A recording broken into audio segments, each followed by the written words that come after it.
Muito boa noite, prezados telespectadores da Record News.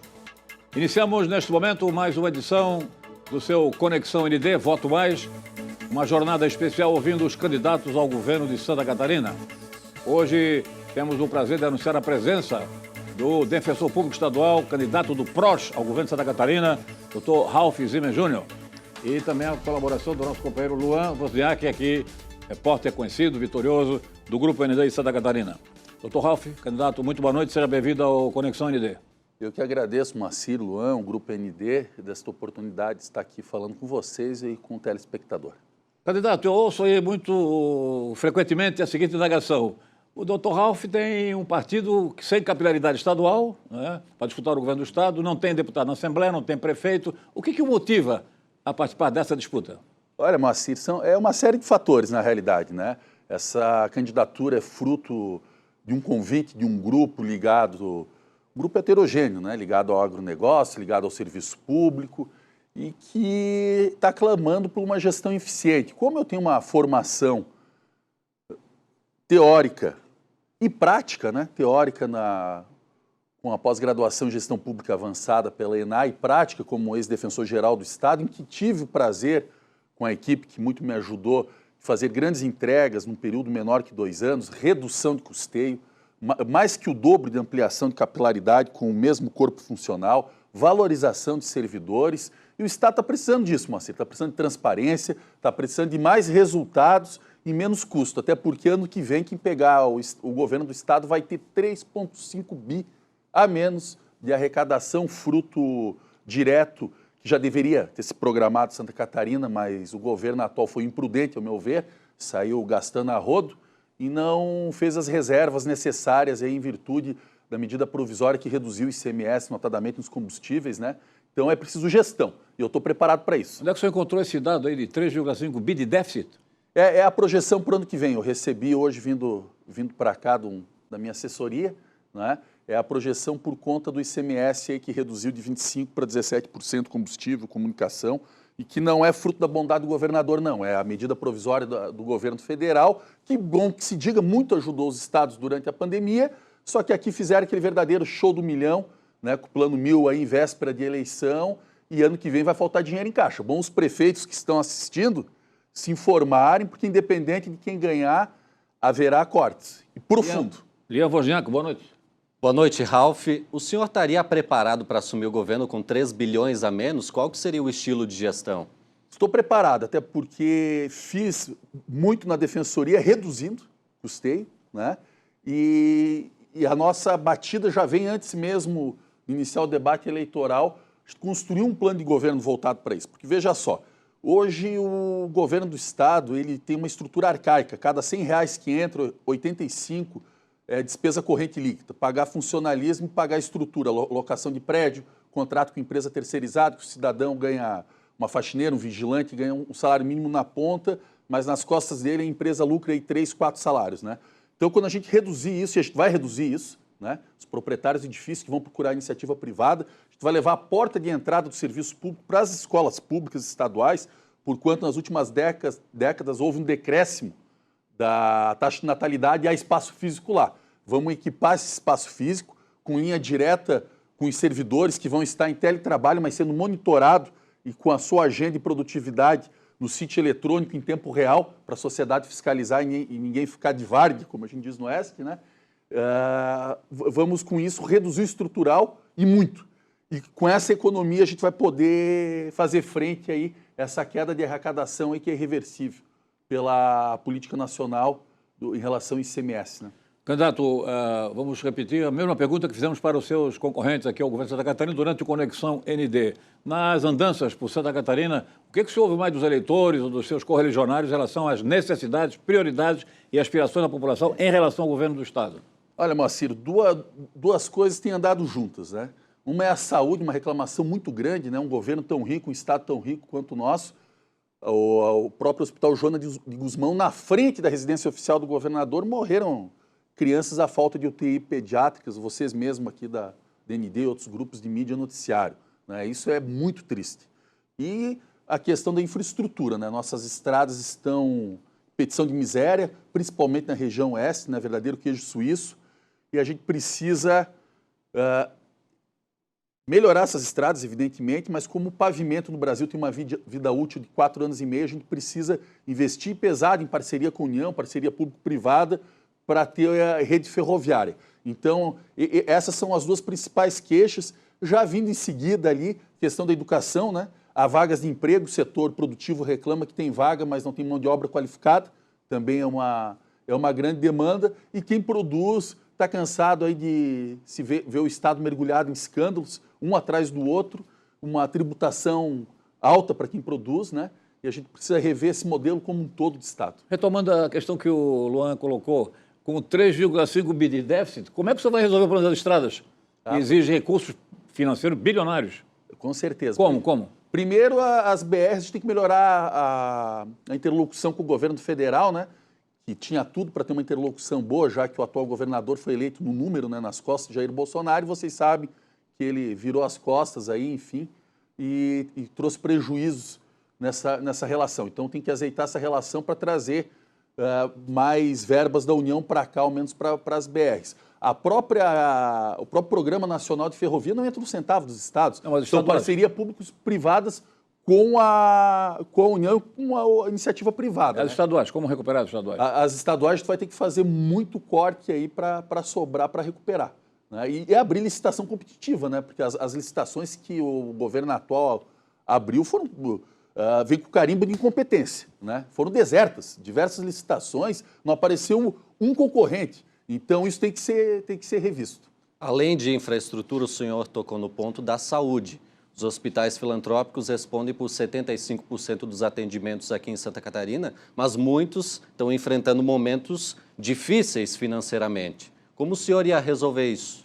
Eu acredito que a questão da saúde ela passa também por 2 pilares. O primeiro é fortalecer a saúde de base, né, em todas as regiões, as políticas preventivas, e o segundo é reduzir, aliás, nós queremos zerar em 4 anos, a fila das cirurgias eletivas. Como a gente pretende fazer isso? Com mutirões, é o primeiro passo, e também com parcerias público-privadas. Né? Nós já temos um projeto de lei pronto no nosso plano de governo, que desafeta a Casa da Agronômica, que essa Assembleia aprovar, porque aquele terreno tem 2/3 aí da área residencial lá agora do Rei Charles III, né, do Palácio de Buckingham, e a gente pretende entrar com uma concessão do terreno com a iniciativa privada, preservar ali o casarão histórico e ao redor, para aproveitar o heliponto, aproveitar a dinâmica que se tem da capital, que tem um aeroporto internacional, não só para trazer os pacientes do interior, mas para trazer cirurgiões que moram em Curitiba, Porto Alegre. A gente não consegue hoje fazer um programa de levar um cirurgião, infelizmente, viver na sua Campoerê, Luan.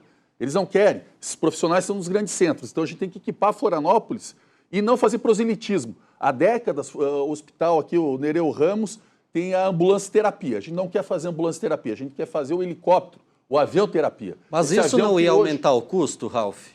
Parcerias público-privadas, né? O Estado tem muita área, a gente quer entrar com a área e trazer iniciativa privada para construir, explorar um pedaço do prédio para ter o seu retorno financeiro e outra parte da construção ficar para o Estado. Não tem como o Estado resolver sozinho essa questão. Candidato, outra questão política que está aí sendo comentada durante esse início de campanha eleitoral em Santa Catarina. A sua estratégia tem como 2 alvos o governador Carlos Moisés e o ex-prefeito Jean Loureiro do União Brasil-PSD. Por quê? Não é nada pessoal, mas vamos lá.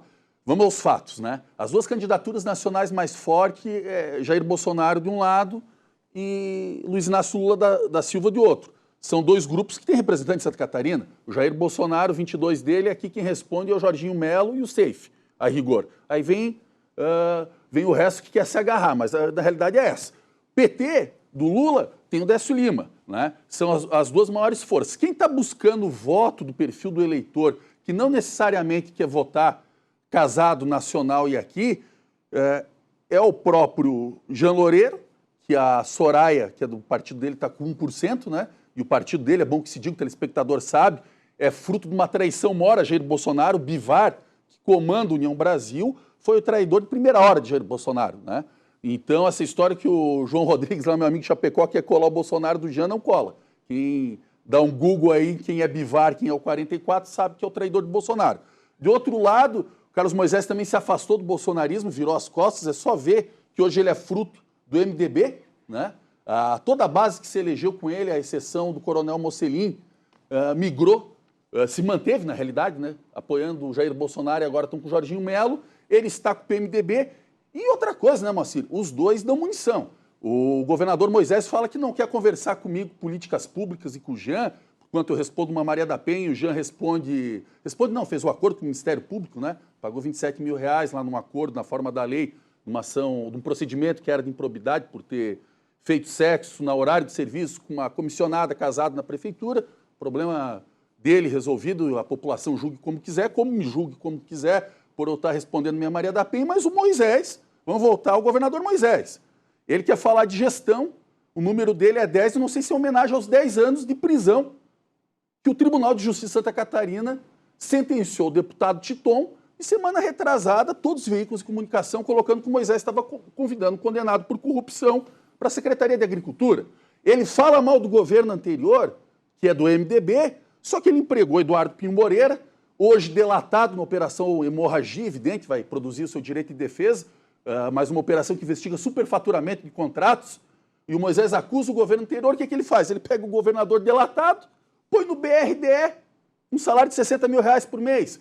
Então ele fica chateado quando a gente traz isso para a população, mas a população precisa saber com quem está lidando, né? Então, na realidade, é o perfil do voto, né? Não é o eleitor cabo-a-rabo 22 ou 13, até porque o Jean é 44, o Moisés é 10 e eu sou 90, eu nado na mesma raia que eles, e porque também os dois aí dão ensanchas a poder discutir qual é a melhor opção. E eu me vejo melhor que os dois juntos. Não é injusto o senhor estar, digamos, disparando essas críticas em relação a uma nomeação que não aconteceu? O deputado Titon não foi nomeado. Foi graças, e eu garanto aqui, graças a mim não foi nomeado. Por quê?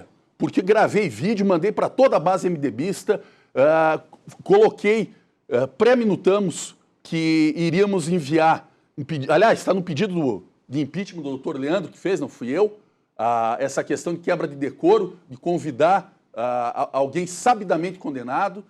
Foi noticiado que isso iria ao Ministério Público por ato de possível improbidade de quem nomeasse, mas o convite houve. O convite houve, é porque a nossa reação foi forte e amarelaram. Amarelou Moisés e amarelou Sopels. Os dois amarelão. Queria vir em homenagem a eles aqui com o amarelo da camisa.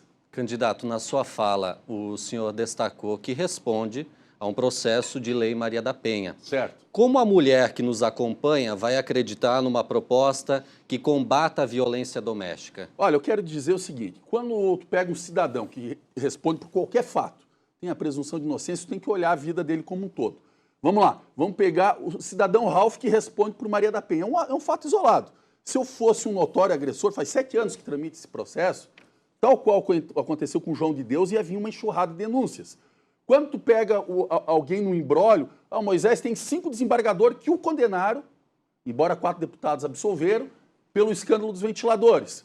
Só que aí tem acusações de outras irregularidades. Então é um rosário. Eu não tenho esse rosário. Eu tenho um fato isolado, fruto de uma relação anterior, que está se arrastando na justiça por 7 anos. A minha esposa, Camila Zimmer, está disponível na rede social para dizer o marido que eu sou. E digo mais, eu mesmo respondendo um processo dessa magnitude, eu fui o primeiro defensor público geral do Brasil a promover uma revisão de processo em presídio feminino. Antes só se fazia em masculino. Tanto que a minha ação aqui em Santa Catarina foi com base para aplicar o mesmo entendimento que aplicaram para a esposa do então governador Cabral, né, que mandaram ela para casa, o STJ, porque ela tinha os filhos para cuidar naquele escândalo de corrupção. Eu pedi isso para a mulher pobre aqui. E tomou tal proporção o que foi feito aqui, que a ANADEP entrou no Supremo e o Supremo julgou procedente uma ação coletiva para dar o mesmo entendimento para a mulher pobre que se tem para a mulher rica. Então eu tenho uma história de luta pelas mulheres. Nessa ação, eu, quanto defensor geral, assinei um protocolo de cooperação com a Assembleia Legislativa, à época a bancada feminina capitaneada pela deputada Luciana Carminati. Eu, quando defensor geral, saí antes do prazo, saí no dia 8 de março em homenagem às mulheres de 2018, renunciei em favor da primeira mulher defensora pública geral de Santa Catarina. A minha família é matriarcal. Eu tenho um fato isolado que eu respondo e não escondo de ninguém. Ao contrário do Moisés, que esconde com quem ele voa no avião ambulância, que é público. Eu desafio ele a trazer aqui. Eu trago meu processo impresso onde vocês quiserem, entrego com a minha tese de defesa. E a justiça que me julgue, o cidadão também. O que não dá é para estar num cargo público, esconder essas questões, esconder o diário de bordo com quem voa, esconder que fala mal do governo anterior e bota o governador anterior ganhar 60 mil reais no BNDR, como fez o Carlos Moisés, né? Como o Jean falou no debate, disse que o vídeo era montagem. Como que o vídeo é montagem? Se ele mesmo ele se contradiz, ele disse que pediu desculpa para a esposa dele, eu acho que devia desculpas a essa mulher com quem ele transou, né? Mas esse assunto, honestamente, tu acha que eleva a política de Santa Catarina? Olha, não é que eleva a política, só que eu acredito o seguinte, Moacir. O eleitor tem que conhecer o candidato cabo a rabo, todos sem exceção. Todos sem exceção. Se o eleitor entender, olha, o Ralf não merece meu voto enquanto responde Maria da Penha, tem que respeitar. Se ele entender, não, o Jean não merece meu voto porque transou no horário de serviço, na repartição pública com uma mulher casada, comissionada dele, tem que respeitar. Se entender, olha, o Moisés, 5 desembargadores condenaram pelo desvio do ventilador, tem que respeitar. E do contrário, da mesma forma. O que não dá é para candidato esconder sua história. Eu sou um livro aberto para a sociedade, porque quem se coloca nessa condição, assim deve ser. No seu plano de governo, o senhor destaca muito o combate à corrupção. Considera que há corrupção atualmente existente aqui em Santa Catarina? Não sou eu que estou dizendo. Quem está dizendo é o Ministério Público Federal, né? Quem está dizendo é o próprio governador Carlos Moisés. Ele disse que revisou contratos, que tinha problema de corrupção. Quero crer que também, se não revisasse, ia para a cadeia, porque a turma que fez esses contratos andaram de tornozeleira eletrônica até bem pouco, né?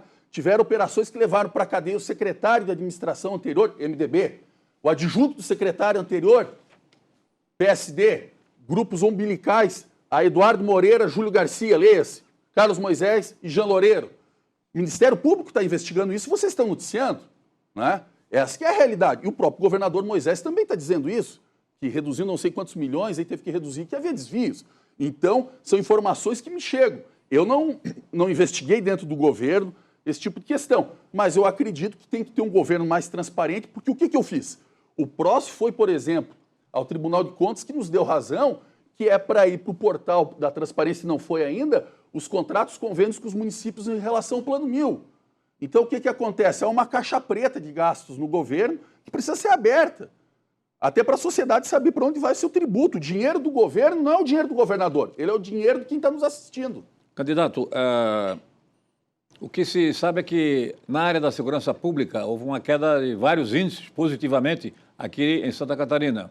Pelas suas andanças, pelas suas viagens, contatos com seus correligionários e com o eleitorado, a sensação de segurança em Santa Catarina, está havendo alguma carência na sua avaliação? Longe disso, mas em Santa Catarina, primeiro o seguinte, teve uma queda de número nacionalmente, seja pela política do governo federal, que teve maior eficiência com as fronteiras, seja pela questão da pandemia, de uma regra físico-química, né? Uma molécula, quanto menos se move, menor a probabilidade de se chocar. Então, foi um fenômeno nacional a redução de índices de violência. Aumentou o feminicídio, no campo não há segurança, Santa Catarina é o estado que tem menos policial por número de habitantes, e a gente tem um outro problema muito sério aqui, que é a autonomia das polícias e a inteligência. Eu trabalho na ponta como defensor público, faço audiência de custódia com um cidadão que vem do Rio Grande do Sul, Paraná, senta na frente do juiz, a gente não consegue, no momento da audiência, ter uma coisa que é simples, uma integração de informações para saber se esse sujeito está com mandado aberto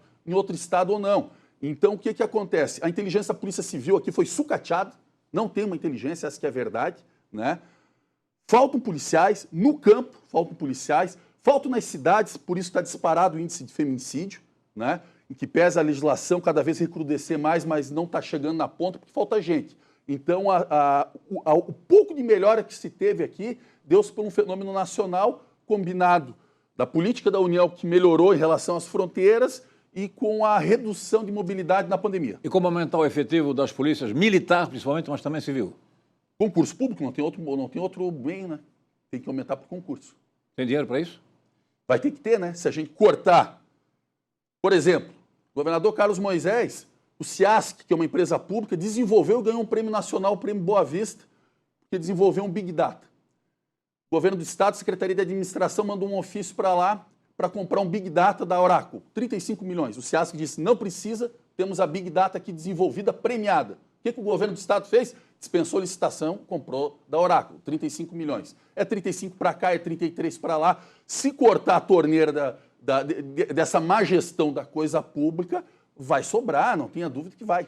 Candidato, a respeito de educação, a evasão escolar, especialmente no ensino médio, cresceu muito durante a pandemia aqui em Santa Catarina. Como resolver esse problema? Olha, muito boa essa tua pergunta, porque eu vejo na escola, no nosso plano de governo, inclusive, está isso, a escola é o epicentro da sociedade. O que a gente quer levar para a escola? Além de ter tido um decréscimo da natalidade e ter um espaço físico hoje sobrando nas escolas, a gente querer levar os pais para lá, para ser uma porta para o teleatendimento, para os mais variados serviços públicos, PROCON, Defensoria, Delegacia. A gente quer enriquecer o cardápio, por assim dizer, de oportunidade para os estudantes para ter prazer de ficar na escola. A criança que está na escola não está na rua, não está aprendendo bobagem na rua, ela está num local para ser cuidada.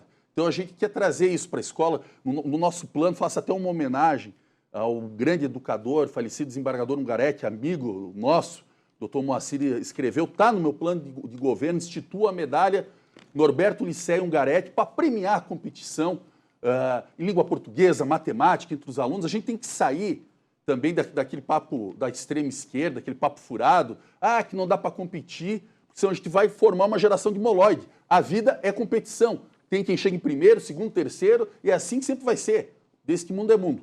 Então, a gente tem que tornar isso saudável, né? Então, no nosso plano de governo, a gente traz de volta as gincanas, concurso de oratória. Doutor Moacir, quanto tempo que a gente não vê um concurso de oratória em Santa Catarina?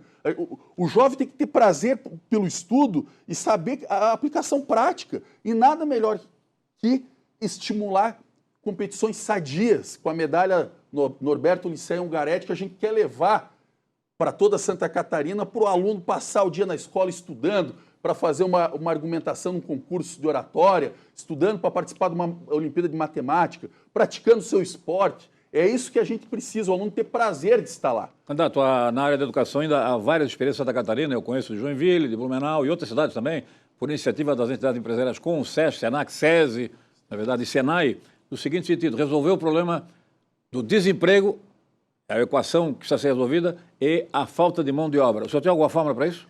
Eu acredito que essa parceria com o Sistema S ela tem que ser bem firme mesmo, até para eles apontarem a necessidade deles para que a gente possa equipar de competências escolas para formar o pessoal para trabalhar. Mas não só aqui no Sistema S. Hoje o emprego é globalizado. Entra num aplicativo, se candidata para uma vaga lá na Noruega e alguém que está lá se candidata para uma vaga que está aqui.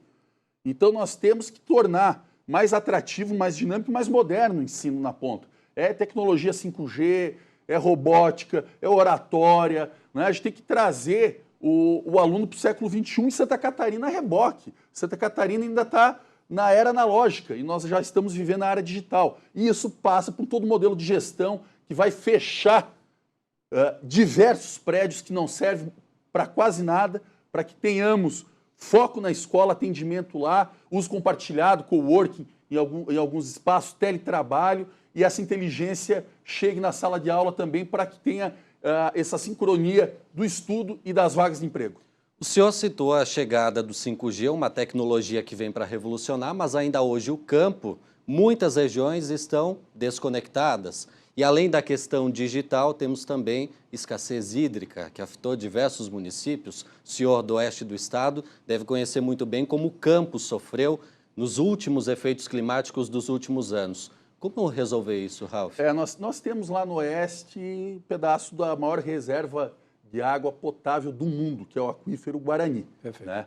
Ela pega não só Santa Catarina, pega um pedaço do Paraná, creio que do Rio Grande do Sul, Paraguai, né? Aquilo ali precisa de uma regulamentação, é um tesouro mundial aquela reserva. A questão é como levar esse manancial, né, o parque dele, de forma sustentável para poder irrigar o nosso oeste. Eu sou do tempo que se furava muito poço artesiano, para quem lembra do BESC, na conversa afiada lá para pegar dinheiro para a política, né? Tanto que tiveram já operações aí, só dá um Google, Operação Fundo do Poço, que vai ver quem o do governador Moisés andou convidando para ser seu secretário. Condenado pelo Tribunal de Justiça, não foi eu que condenei, mas foram os desembargadores, tá? Salvo o melhor juízo, inclusive com o voto do atual presidente Blasi, salvo o melhor juízo, por 10 anos de prisão, deputado Chiton, que é Operação Fundo do Poço, que era para levar poço para pegar água.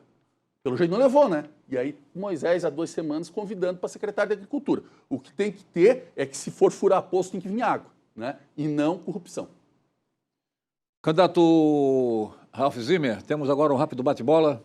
Questões bem objetivas, se não a favor ou contra. Saidinha nas prisões. O assunto está na ordem do dia esta semana, inclusive. Saidinha dos Matéria de competência federal. O governador que fala isso é estelionatário. Tem que resolver lá em cima o Congresso Nacional. Qual é a sua opinião? A minha opinião é que tem que resolver lá em cima. Eu sou candidato a deputado federal, candidato a governador. Não, você pode ter posição a favor ou contra. Eu estou posicionado pelas questões do Estado, mas que eu posso resolver. O que eu não posso resolver, eu não vou posicionar. Ok. Mas a respeito, redução da maioridade penal, embora não seja competência, qual a sua avaliação? Contra. Uma coisa que ninguém sabe, a pena para o jovem adolescente, por vezes em regime fechado, é maior do que o maior infrator. O que tem é que tem que equipar para ter a reeducação e a pena, que se tem uma pena de internamento de 5 anos, que não tem saidinha, que não tem nada, é 5 anos a fio, né? Para o adolescente, entre 16 e 18, essa pena tem. Então, sou contra a menoridade, entre e sai esse debate, se o Bolsonaro não fez em 4 anos, com a onda que ele teve, nem ele nem o Lula vão fazer na próxima. Tem que equipar melhor a infância. Prisão de segunda instância. Prisão de segunda instância é uma balela, tem desde a parte processual. Prisão cautelar tem a qualquer momento, Moacir, né? A prisão, a Constituição é clara, após trânsito em julgado. Trânsito em julgado enquanto acaba os recursos. Antes, prisão cautelar, não precisa nem chegar na segunda instância, pode ser na primeira. Desculpa, mas aí o rico nunca vai para a prisão. Hã? O rico nunca vai para a prisão. Não é Ele vai recurso. Não é verdade. Não é verdade isso. O rico vai para a prisão, João de Deus não está preso? Não é milionário? Os 3 ex-governadores do Rio de Janeiro não estão presos? Não são milionários? Não roubaram de carro? Só tem um preso. O Pezão está preso? Só o Sérgio Cabral. Não, eles estão com prisão domiciliar. Só o Sérgio está preso? Teve segundo grau, teve decisão. Bom, então o senhor é favorável a... Não é favorável? Eu sou favorável à Constituição da República, a não ser se fizer uma nova Constituição. Okay. Mudança no Pacto Federativo. Mudança no Pacto Federativo, sou favorável, mas sou realista. O que a gente precisa é uma conexão maior com Brasília para poder trazer mais recursos. Vejo que enquanto, e a gente tem que pensar nisso, o Nordeste tem 9 estados e esse Pacto Federativo está bom para o Norte, para o Nordeste e o Sudeste, que é a área produtiva, o Sul vai ficar para trás, infelizmente. Fim da reeleição. Fim da reeleição. Favorável. E aí faz o quê? Uma eleição só a cada 5 anos, é isso? Uma eleição só, pode ser até a cada 4. A reeleição para o Executivo tem que acabar. Ok. Privatização de estatais, Santa Catarina tem 18. Caso a caso. Né? De antemão, não vejo nenhuma com necessidade de privatizar. Fim do fundo partidário, do fundo eleitoral, principalmente. Favorável. Para extinguir mesmo. Para extinguir totalmente. O senhor está usando fundo? Estou usando fundo. Beleza. STF age com excesso? Na minha visão, tem um inquérito aí que tem um excesso, que é o inquérito do fim do mundo, porque é uma violação ao sistema acusatório. Eu penso que não pode quem julga ser ao mesmo tempo vítima, conduzir o inquérito e julgador, que é como está acontecendo pelo inquérito, com todo respeito, capitaneado por Alexandre de Moraes.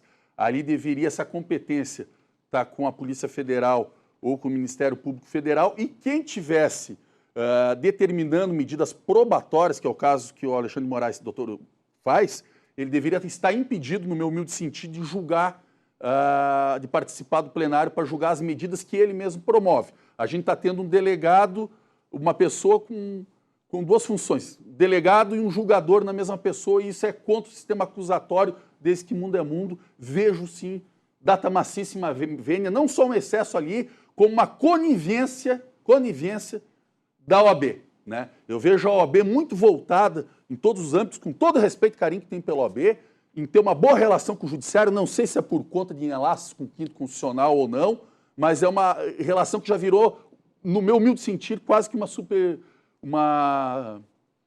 um rebaixamento. Eu acho que tinha que ter uma competitividade maior da OAB pelo devido processo legal. Não é a favor de Lula, não é a favor de Bolsonaro, não é a favor de Ralph, não é nada disso. A favor do devido processo legal. Quem acusa não pode julgar, pô. Senão a gente vai voltar à Idade Média, à Inquisição, ao Torquemada. Fim do ponto facultativo, a favor ou contra? A favor. Muito bem. Legalização do aborto. Contra. Ideologia de gênero nas escolas para as crianças. Contra. E quero fazer até um parênteses. A ideologia de gênero, quando surgiu, a primeira questão gramatical dela foi na Suécia. As línguas germânicas, elas têm realmente o gênero neutro. Pega o alemão, é o die, feminina, rigor, das. O neutro, né, das Geld, dinheiro, o der, que é o masculino. Quando faz essa importação gramatical para a língua portuguesa, a gente não encontra isso aqui porque nós temos o gênero feminino e masculino e a nossa linguagem O nosso idioma está na Constituição da República. Ele provém de tratado internacional incorporado pelo Brasil e ele é lei. Então não é uma questão ideológica minha, é uma questão constitucional. Eu sou a favor da Constituição da República, logo da gramática da língua portuguesa assinada. 40 segundos para a sua despedida ou considerações finais. Quero pedir ao eleitor catarinense, com todo carinho e todo respeito, investigue a fundo a vida dos seus candidatos, dê o Google lá em tudo que um acusa o outro, vocês merecem e têm o dever de saber quem é cada um, e vejam o plano de governo de cada qual e votem consciente. Se eu for a melhor escolha, tenho a agradecer. Se eu não for, eu peço que a sua escolha seja consciente, que é isso que mais interessa para uma democracia de verdade. Nós precisamos fortalecer a democracia, Moacir, e votar com consciência. É esse meu apelo. Um beijo carinhoso a toda Santa Catarina e a você, meu amigo Moacir, que não é de hoje, que tem uma admiração profunda, um carinho pelo amigo. Obrigado. Obrigado ao candidato Ralph Zimmer, candidato do PROS ao governo de Santa Catarina, por sua participação especial no nosso Conexão ND. Voto mais. Agradecimentos ao companheiro Obrigado, Moacir. Wozniak, mais uma vez, pela presença. E de maneira muito especial ao caro telespectador que nos acompanhou até o presente momento. Nova edição do Conexão ND. Voto mais amanhã, encerrando esta série com o senador Jorginho Melo, do Partido Liberal. Grande abraço a todos, boa noite e até lá.